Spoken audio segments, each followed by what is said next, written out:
How you doing, YouTube? Matt Massa Beer Reviews, back with a beer I actually haven't had in about 5 years. That'd be this beer. Schneider Aventinus. It's their Cuvée Barrique in 2016. I think this is the only year they produced this. Or maybe one of the last years. Yeah, because they made this earlier. Like maybe around like 2010, I believe. But I remember specifically having the 2016 version. Saw it on the shelf today for less than $10 a bottle. We're going to review it.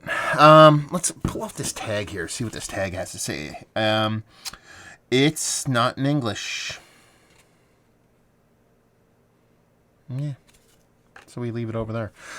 This is a brewed by Schneider, Weisse, and Schneider and Sons of Bavaria, 2016. Cuvée Barrique.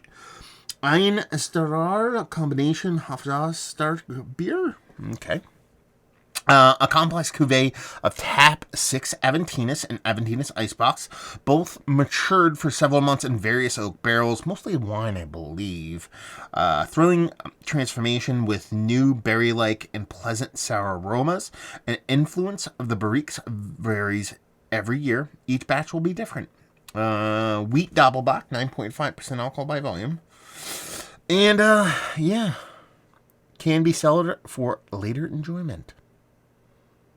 Bavarian handcrafted ale aged in oak wine barrels. So there you go. So the company I work for, we're moving. We're moving to not super far away from where we're located, about 15-20 minutes.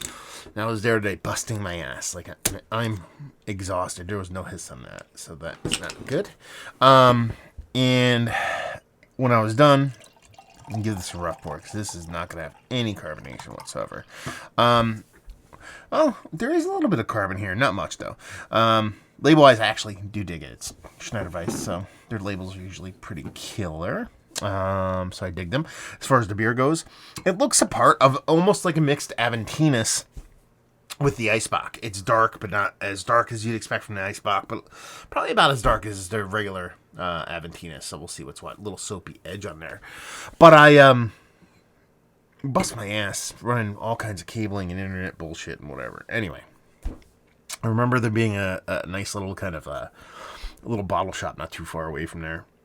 So I went to today and found this, and it felt like something that was just I was in the mood for. I exhausted, worked my ass off, kind of want something a little bit unique. And yeah, I mean, it looks the part of a nice, rich kind of wheat doppelbock. So let's get nose. That smells absolutely fantastic. I remember it being much more vinegar, like apple cider vinegar. Here's really funny. I just noticed this. This is a 2016, but on the back here it says 2017 limited edition. And now I'm kind of questioning what I'm actually drinking and what year it is. Anyway, yeah, that's weird. And train of thought just went out of nowhere. But on the nose here, you're getting like this rich kind of Doppelbock characteristic with a soft little vinous tartness. From what I remember having this beer, and originally it had a much more kind of apple cider vinegar kind of tartness to it, rather than this big kind of rich, almost like combination of like white and red wine barrels. So there is that soft little kind of apple cider thing to it, but it's not nearly as big as what I remember it being. But it has all the parts of what you'd expect, both from the base kind of Schneider Weisse kind of Aventinus and the Icebock, that rich kind of caramel melding with that nice kind of wheat Doppelbock kind of characteristic time, adding a little bit of kind of sweetness and richness to it, a little bit bolder kind of like Sugar Daddy-esque kind of vibes. And this kind of nice, bright, kind of both on a white and a red scale kind of vinousness to it. And a big oak characteristic, too. So I'm getting a big kind of woody oakiness, from this. So, yeah, it smells fantastic. Let's dive in. Cheers.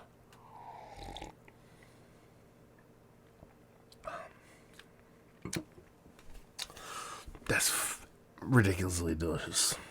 Like, ridiculously delicious. Good God, this is really good.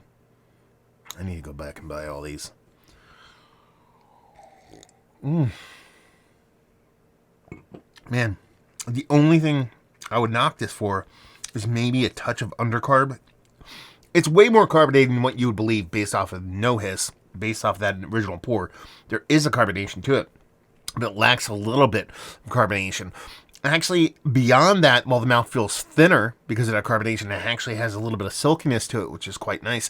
It shows that really beautiful kind of classic wheat-based Doppelbock Aventinus is known for, but brings that rich, more decadent portion of show that you get from the Icebock version, too. So it's a cool blend of the two. That Venice characteristic, that wine barrel portion of the show, shows up as probably the biggest taste.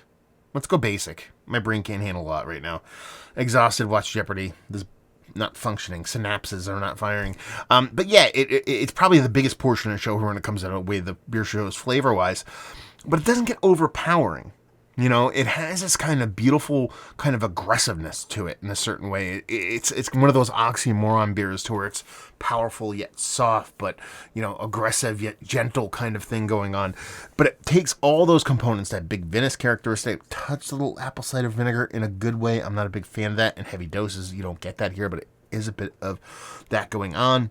In combination with that nice blend between those two kind of Icebocks, well, the Icebock and the actual wheat wine, where Wheatbock, Doppelbock, Jesus, Weizenbock is what it's called. I think that's epically fantastic. That's a ridiculously delicious beer.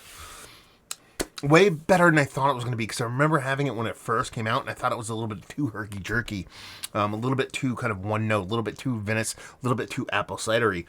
With time, this has kind of settled down, become something quite a bit more delicious, quite a bit more kind of mature, and something I really, honestly, really wanted. I bought this hoping this is what this beer turned into, and I don't think I'm talking myself or kind of framing this beer in a way that it's coming off the way I want it to. It's just a really beautifully well done wine barrel aged, you know, wheat-based Bock. You know, wheat lager, you know, high ABV wheat lager. Sure, you have that combination of the base kind of Weizenbock in combination with the Icebox version of it. But at the same time, man, it's showing all the portions of every ingredient in a very, very pretty way, and showing immense grace with the age that it has going on in a very fun way. This is absolutely delicious. Yeah. This is like fancy pants beer, you know, for the lack of a better term. It's like kind of like the stuff that I would want to like grab a bottle of this and bring it to, like, you know, a dinner or a holiday function. And I think it would appeal to a lot of different people. You know, wine people I think would dig this. I think, you know, beer people would dig this. I think just like flavor junkies would dig this, because I think there's a lot of depth of flavor, there's a lot of nuance, there's a lot of levels of different things going on here beyond what I've told you in this review, because I'm exhausted and it's hard, and just comes off as a beautiful, absolutely fantastic beer that's worth every goddamn penny. Let's put it that way. Yeah, what's the milliliters on this? Because it's a smaller bottle. It kind of, it's a little bit what's the word I'm looking for? It's a little kind of like, it makes you think it's a bigger bottle. It's not. It's not 500 milliliters. It's probably closer to like 14 and change. It looks like a weird size. I don't know if they actually... 17.02 fluid ounces, so technically... Is that more than 500 milliliter? Anyway, regardless. Sorry, this review poops. So poopy. So yeah, there you go. This thing's fantastic. Let's talk about it. It's one of the better wine barrel aged beers. Let's go there. I think that's the best way to frame this, because that's a tall order. It's one of the best wine barrel aged beers I've had in recent memory. Absolutely. Without a doubt. 100%. Absolutely fantastic. Amazing. Value and availability. I want to say I paid $9 and change for this. I didn't eclipse 10 on this, so at that price point, all day on these. I'm going to go back and buy the lot out. Let's put it that way. And leave you with, off a shelf, mind you, and leave you with, if you like, what we like this beer. If you like Icebox, if you like Doppelbock, if you like Weizenbock, if you like wine barrel aged beers, and you want the best of all those worlds in one combination, that's what you're going to get here. An absolutely beautiful beer, showing and proving in absolutely beautiful fashion. If you like those things, you'll love this. So there you go. Reviewing the books. Let me know if you've had this, especially more recently. Because like I said, I think this might have been the last year they produced this, at least here in the States, in a bottle. So curious to see what you guys think. When's the last time you had this? Down there if you want to talk about it. Massive Beers if you want to check me out doing the social media stuff. Beer Massif, podcasting stuff. Hopefully you guys enjoyed the review. Hopefully enjoying a little Barrique right now. Hopefully see you next time. Cheers.